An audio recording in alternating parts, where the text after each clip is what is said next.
올 초에 나왔던 그 저작권 뉴스 중에서 문학사상사에서 주관한 그 이상 문학상 수상작에 대한 거부, 이 사건이 2020년도 저작권계의 첫 스타트를 끊었다고 봐야 할 것 같습니다. 이상 문학상은 현재 올해 44회 수상작을 발표하기로 되어 있습니다. 우리나라에서 가장 유명한 문학 공모전 중에 하나죠. 정말 수많은 작가들이 이 이상문학상 수상에 도전하고 있습니다. 자, 올해 그런데 수상자의 한 명인 김금희 작가가 이상문학상 그 수상을 거부했습니다. 왜 거부했냐?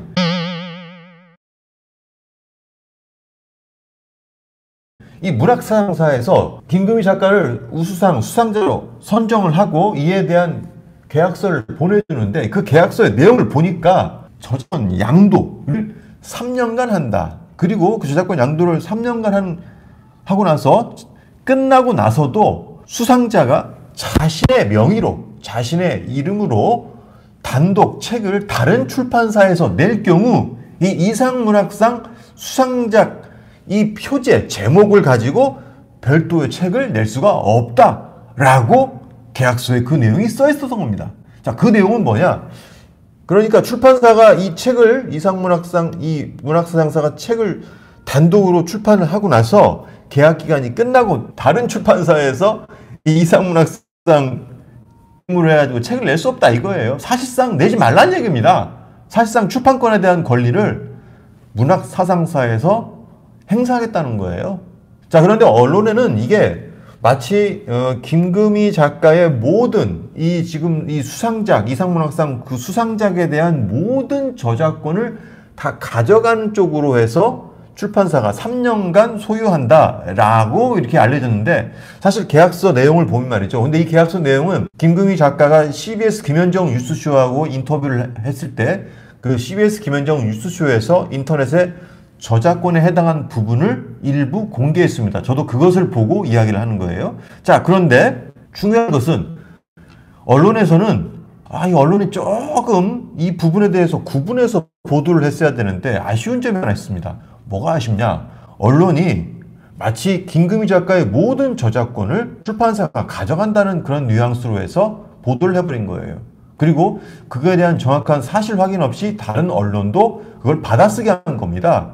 그러다 보니까 모든 이 사건에 대해서 모든 언론이 동일하게 김금희 작가의 모든 저작권을 넘어간다는 식으로 이렇게 얘기한 거예요. 그런데 그 계약서 내용을 보니까 그게 아니라 사실상 이 책을 내는 출판권 설정에 대한 것만 사실상 너무 지나치게 권리를 가져간 거라고 보는 게 맞습니다.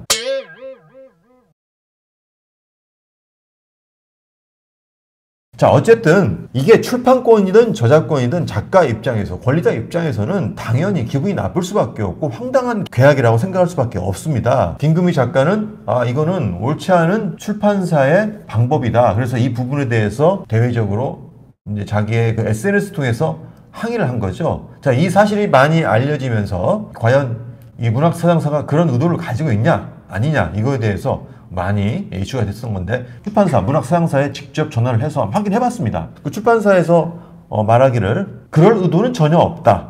특히 2차 시작물 작성권을 포함한 모든 저작권 양도는 원하지도 않고 할 수도 없는 부분이다 라고 이야기를 했습니다. 단 책에 대한 출판권에 대한 부분에 있어서는 좀 검토를 하고 확인해야겠다. 제가 그때 그 뉴스를 보고 나서 바로 다음 주 화요일인가 아마 통화를 했던 것 같아요. 그래서 담당자분에게 권하기를 최소한 금요일 이전에는 공식적으로 사과하는 그런 내용을 발표하는 게 낫지 않을까. 그리고 빨리 사과해서 이런 실수에 대해서 공식적으로 해명하고 그리고 원래 그 수상작 작가들한테도 수상을 수여해서 정상적으로 44회 이상문학상을 발표할 수 있도록 그렇게 끝냈어야 했는데 문제는 한 달이 지났습니다. 한 달이라는 시간이 지나서 사과를 하긴 했어요. 하지만 이미 김금희 작가뿐만 아니라 심지어 지난번 43회 대상 작가인 윤희영 작가마저 절필 선언을 할 정도로 이 사건이 일파만파로 커져버린 거예요. 더 최악의 경우가 돼버린 겁니다. 너무 안타깝지 않습니까? 자, 이럴 때 여러분이 만약에 저작권 담당자다 아니면 회사의 업무 관계자라면 여러분 어떤 판단을 하겠습니까? 빨리 사과하는 게 낫습니다. 여기서 더 시간을 끈다고 해결되는 게 아니에요. 특히나 요즘같이 유튜브, 블로그, 언론을 통해서 모든 정보가 실시간으로 오픈되고 있는 이런 상황에서 시기를 놓치는 것은 굉장히 치명적입니다. 문학사장사에서 빠른 사과를 하지 못한 것 때문에 내부 복잡한 사정이 있겠지요. 하지만 어쨌든 결과적으로 한 달 만에 사과를 했지만 그 사과가 만약에 1월 첫 주, 설날 전에 이런 사과를 했다라고 하면 상황이 좀 더 달라질 수 있습니다. 그런데 설날이 한참 지난 2월 초에 사과함으로써 굉장히 좀 아쉬운 결과가 나왔다. 예, 그래서 너무나 안타깝습니다.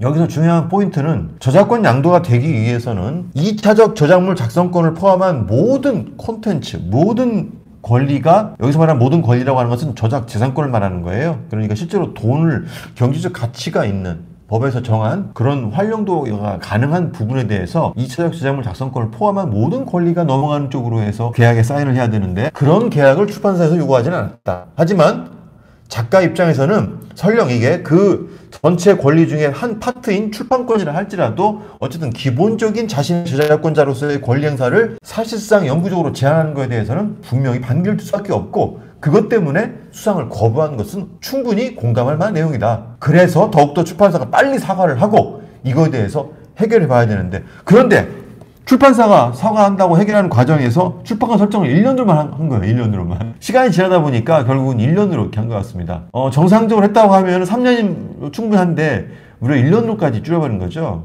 그러니까 결국 아무도 원하지 않는 결과가 나와버린 거예요. 아무도 원하지 않는 결과가 나왔다. 지금까지 이상문학상 수상을 거부한 김금희 작가와 관련된 이야기였습니다.